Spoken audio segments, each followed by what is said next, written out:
Փաշինյան, Գարեգին երկրորդ պայքարը։ Ձեր կարծիքով ուր կգնա այդ պայքարը։ Գարեգին երկրորդը շնորհ կունենա դեկտեմբերի 31-ին հայ ժողովրդին շնորհավորի նոր տարու հետ կապված եւ առողջական խնդիրների պատճառով հրաժարական տա։ Գարեգին երկրորդ դու էլ նույնիսկ եթե պատկերացնենք հաղթանակ տարար ու մնացի։ Այս կերպարով դու ում ես պետք։ Մենք այսօր արժեզրկել ենք ամեն ինչ։ Պուտինից մեդալ ստացողը որ հաղթել է, դա ի՞նչ է նշանակում։ Դա հաղթանակ է, իհարկե չէ։ Իսկ եթե Նիկոլ Փաշինյանը տապալի ու իր մարտուն դնի, դա հաղթանակ է։ Դա մեր բոլորի պարտությունն է։ Մարդը գնում է, ասում է, ես աշխարհիկ ապրել եմ իմ կյանքում,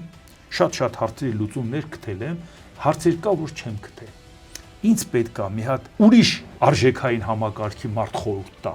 Այդ մեղքերին թողությունը նաև խորհուրդ ստանալու ձև է, չէ՞։ Բայց գնում ես եկեղեցի, Բենթլին կանգնած, այդ մարդը սենց ժարգոնով խոսացող,